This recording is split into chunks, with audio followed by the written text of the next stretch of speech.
Hello दोस्तों, welcome to ISM channel. से दो स्टॉक के बारे हम लोग यहाँ पे जानने वाले हैं। पहला यहाँ पे IX है और दूसरा है आपका टाटा स्टील।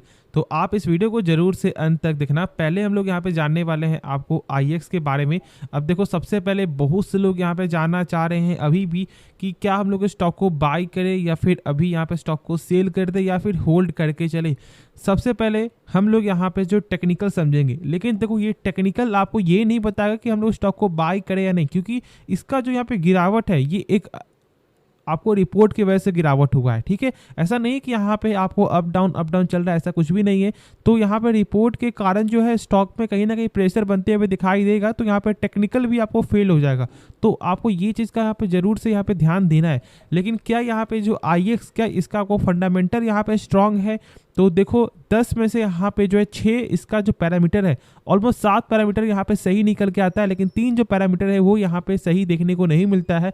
अब यहाँ पे क्या सही है और क्या गलत है वो हम लोग यहाँ पे जानेंगे। अब देखो, मैं यहाँ पे फंडामेंटल आपको बता रहा हूँ इसलिए क्योंकि आपको ये मालूम चले कि कंपनी क्या यहाँ पे फंडामेंटली भी स्ट्रांग है या नहीं। उसके बाद जब हम लोग यहाँ पे टेक्निकल समझेंगे ना, तो फिर आपको यहाँ पे सही से मालूम चल रहा है कि यहाँ पे क्या करना सही रहेगा। तो पहले हम लोग कंपनी का जो है फंडामेंटल यहाँ पे चेक करते हैं। तो पहले अब आप देखो कि कंपनी का जो है 51% का यहाँ पे निकल के आता है ROC, यानी कि रिटर्न ऑन कैपिटल एम्प्लॉयड। यानी जो कंपनी अपने पर 100 रुपये लगा रहा है वही 100 रुपये कंपनी का एक साल बाद यहाँ पे हो जा रहा है 151 रुपये, जो एक शानदार ग्रोथ है। मैंने बहुत सारी कंपनी का आपके साथ जो शेयर किया है और बहुत कम ही कंपनी का जो यहाँ पे 40% के ऊपर का जो है यहाँ पे देखने को मिलता है ROC, और यहाँ पे 51% का है। अब देखो हम लोग कुछ और चीज़ यहाँ पे चेक करेंगे, जैसे कि यहाँ पे डेप्ट। अब ये जो डेप्ट है आपका 0.02 है। अब ये 1 से कम होना चाहिए और ये 1 से कम भी है, लेकिन बहुत सारे लोग आपको ये नहीं जानते कि ये 1 से कम होने के बाद भी हम लोगों को जो दो चीज़ आपको जरूर से चेक करना, नहीं तो कम से कम एक चीज़ हम लोग को जरूर चेक करना है, और आपको वो है यहाँ पे इंटरेस्ट कवरेज रेशियो। बहुत से लोग बस यहाँ पे देखते हैं 1 से कम है यानी कि कंपनी यहाँ पे डेप्ट फ्री, ऐसा बिल्कुल नहीं होता। ठीक है, ये यदि आप जो फॉलो कर रहे हो तो फिर आप गलती फॉलो कर रहे हो, आपका जो डिसीजन यहाँ पे गलत है। इसलिए पहले आपको यहाँ पे ये समझना है कि इसका मतलब क्या होता है इंटरेस्ट कवरेज रेशियो। देखो, यदि कंपनी मान लो 100 रुपये यदि कर्ज ले रहा है तो इसके बदले कंपनी का कितना गुना जो प्रॉफिट हो रहा है, तो यहाँ पे हो रहा है 159 टाइम्स, यानी 15,900 रुपया जो है यहाँ पे कंपनी का प्रॉफिट आपका हो रहा है। और जब कर्ज यहाँ पे 100 रुपये रहेगा तो फिर यहाँ पे चुकाने में कोई दिक्कत ही नहीं होगा। लेकिन ये आपको जो यहाँ पे बताता है 1 साल का। ठीक है, लेकिन जब हम लोग यहाँ पे शॉर्ट टर्म में मान लो यदि कंपनी का कर्ज है 100 रुपया, और जब यहाँ पे डेप्टर आपको बोलता है कि नहीं मुझे 100 रुपया आज का जो शॉर्ट टर्म में ही चाहिए, मान लो ऐसे, तो क्या कंपनी के पास जो इतना पैसा है कि वो यहाँ पे आज के आज जो आपको चुका सके? तो यहाँ पे उनके पास जो है 1.26 टाइम्स है। यानी कि यदि 100 रुपये कर्ज है तो यहाँ पे शॉर्ट टर्म में भी कंपनी 126 रुपये का यहाँ पे प्रॉफिट है उनका, यानी कि वो यहाँ पे आराम से जो है चुका सकता है। और ये एक शानदार नंबर है। बहुत कम ही कंपनी का आपको ये आंकड़ा सही होता है, और मैंने आपके साथ शेयर भी किया डिक्सन का भी यहाँ पे ये आंकड़ा सही नहीं है, और यहाँ पे ये आंकड़ा बेहतरीन निकल के आपको आता है। और इसलिए मैं बोलता हूँ कि यहाँ पे ये 10 में से 6 से 7 पैरामीटर यहाँ पे सही है। लेकिन देखो यहाँ पे 8 सही था, लेकिन कंपनी का जो कैश फ्लो आपका जो इस बार का यहाँ पे सही आते हुए दिखाई नहीं दिया, यहाँ पे माइनस में देखने को मिला है। यानी कि जो कंपनी यहाँ पे सामान बेची है उसका पैसा जो यहाँ पे रिटर्न नहीं आया है इस साल में। बाकी इसके जो पिछले साल में कंपनी का कैश फ्लो यहाँ पे शानदार था, और उसके पहले वाले में भी यहाँ पे शानदार था। ठीक है, चलो ऐसा होता है कि कभी एक साल में यहाँ पे होता है उतार चढ़ाव, लेकिन हाँ ऐसे कंपनी का कैश फ्लो हमेशा से आपको सही ही आते हुए दिखाई दिया है। और जब लोग यहाँ पे चेक करते हैं कि इसका आपको शेयर होल्डिंग पैटर्न, तो इस बार यहाँ पे फॉरेन का जो स्टेक आपको गेन होते हुए दिखाई दी, जो यहाँ पे कहीं ना कहीं एक सपोर्ट है।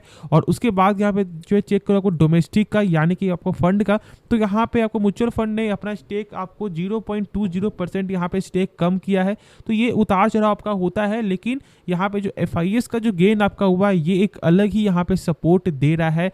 ठीक है, तो इस चीज़ को आपको जरूर से समझना। यदि कंपनी का यहाँ पे रिपोर्ट आपका ऐसा न्यूज़ नहीं आता मार्केट कपलिंग के रिलेटेड, तो फिर तो इसका जो प्राइस है ना वो यहाँ पे आराम से भी 160 का प्लस देखने को मिलता है। और मैंने आपके साथ शेयर भी किया था कि आप 150 में स्टॉक को बाई करो, और आपका जो स्टॉप लॉस होगा वो यहाँ पे 149 या फिर 150 यहाँ पे आप रखो। और बहुत से लोग एक अच्छा प्रॉफिट भी आपको जनरेट किए थे, क्योंकि उसका जो प्राइस है 163 तक आपको चला गया था। तो अब लोग इस कंपनी का अभी यहाँ पे टेक्निकल समझते हैं।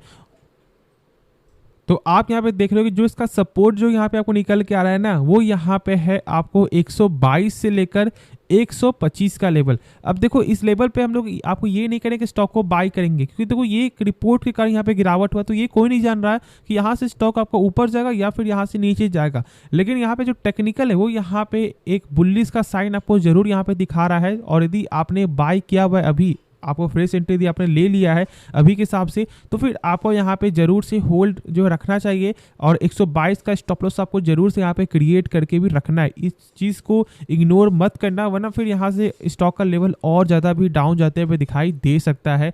और जो भी दिक्कत हो तो आप कमेंट में जरूर से पूछ लेना। तो अब लोग यहाँ पे नेक्स्ट स्टॉक के बारे में समझते हैं।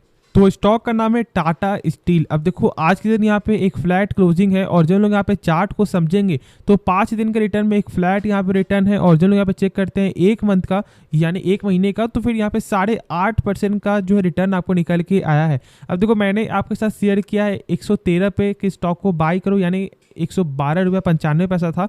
और यदि मान लो हम लोग यहाँ पे 113, ठीक है, तो 113 के लेवल में मैंने कहा स्टॉक को यहाँ पे बाय करो, क्योंकि यहाँ पे टारगेट जो मुझे यहाँ पे नजर आ रहा है वो यहाँ पे 117 से लेकर आपको 120 122 तक भी ये दिखा सकता है। अब देखो यहाँ पे जानते हो कि जो न्यूज़ यहाँ पे जो देखने को मिला है, कंपनी यहाँ पे फोकस कर रही है आपको कैपेक्स यानी कि यहाँ पे जो है कैपिटल एक्सपेंडिचर, और ऑलमोस्ट आपको 16,000 करोड़ का। देखो ये जो है ना, सबसे पहले आपको ये समझना है कि क्या कंपनी यहाँ पे सही है या फिर नहीं। कंपनी शानदार है क्योंकि इसका जो बुक वैल्यू है वो यहाँ पे शानदार है। अब ये बुक वैल्यू क्या होता है, तो पहले अब देखो कि यहाँ पे जो 84.3 का यहाँ पे बुक वैल्यू है, मतलब कि देखो यदि कंपनी डूब रही है तो एक शेयर के बदले कंपनी आपको कितना रुपया पे कर सकता है, तो यहाँ पे मिलेगा आपको 84 रुपया पर शेयर। अब बहुत लोग यहाँ पे डर गए कि यार इतना प्राइस ज़्यादा है और इसका जो बुक वैल्यू इतना कम। देखो यहाँ पे चेक करने क्या तरीका होता है कि जो फिलहाल करेंट मार्केट प्राइस से उससे कम 10% के ऊपर होना चाहिए। और यहाँ पे 10% क्या, यहाँ पे बहुत ज़्यादा जो यहाँ पे नंबर निकल के आता है, ऑलमोस्ट यहाँ पे 70 से 60% का ये नंबर है। और इसलिए मैं बोलता हूँ कि एक कंपनी का जो फंडामेंटल है वो यहाँ पे स्ट्रांग है। लेकिन जब हम लोग यहाँ पे चेक करते हैं आपको डेप्थ, तो यहाँ पे 0.82 तो है, यानी 1 से तो कम है। लेकिन मैंने अभी ही आपको क्या कहा कि ये 1 से कम होने के बाद भी हम लोग यहाँ पे चेक करते हैं इंटरेस्ट कवरेज रेशियो, और यहाँ पे मात्र 3.84 टाइम्स है। यानी यदि कंपनी यहाँ पे जो है 100 रुपये यदि कर्ज लेगा तो इसके बदले कंपनी का प्रॉफिट आपका हो रहा है कितना, 384 रुपया। तो कहीं ना कहीं यहाँ पे दिक्कत हो सकता है कर्ज चुकाने में। और ये 1 साल का आंकड़ा है, लेकिन जब लोग यहाँ पे चेक करते हैं आपको शॉर्ट टर्म का, तो आप यहाँ पे देख रहे हो कि यहाँ पे 0.29 यहाँ पे निकल के आया है आपको शॉर्ट टर्म का क्विक रेशियो। यानी यदि मान लो कंपनी यदि 100 रुपये यहाँ पे दे रहा है, यानी जो यहाँ पे डेप्टर यदि वो 100 रुपये दे रहा है कंपनी को, और जो इसका टाइमिंग यहाँ पे चुकाने का वो यहाँ पे 2 साल है। लेकिन जब यहाँ पे डेप्टर आपको बोल देता है कि नहीं मुझे आज के आज पैसा चाहिए, तो क्या कंपनी के पास उतना क्षमता है कि वो यहाँ पे पैसा चुका दे? तो यहाँ पे 0.29 टाइम से ही प्रॉफिट हो रहा है। यानी कि यदि 100 रुपये कर्ज है यहाँ पे कंपनी का मान लो, तो फिर यहाँ पे कंपनी मात्र 29 रुपये ही दे पाएगी, जो ये नंबर सही निकल के नहीं आता है।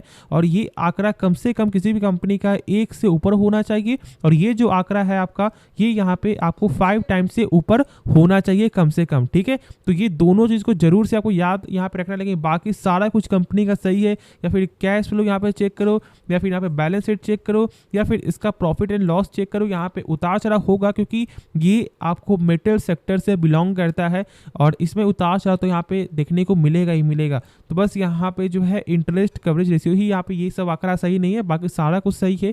आप निश्चिंत होकर इस कंपनी को होल्ड करके चलो। बाकी जो डाउट यदि बच जाए एक्स्ट्रा तो आप कमेंट में जरूर से पूछना।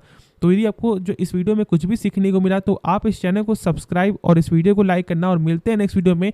तो तब तक के लिए धन्यवाद।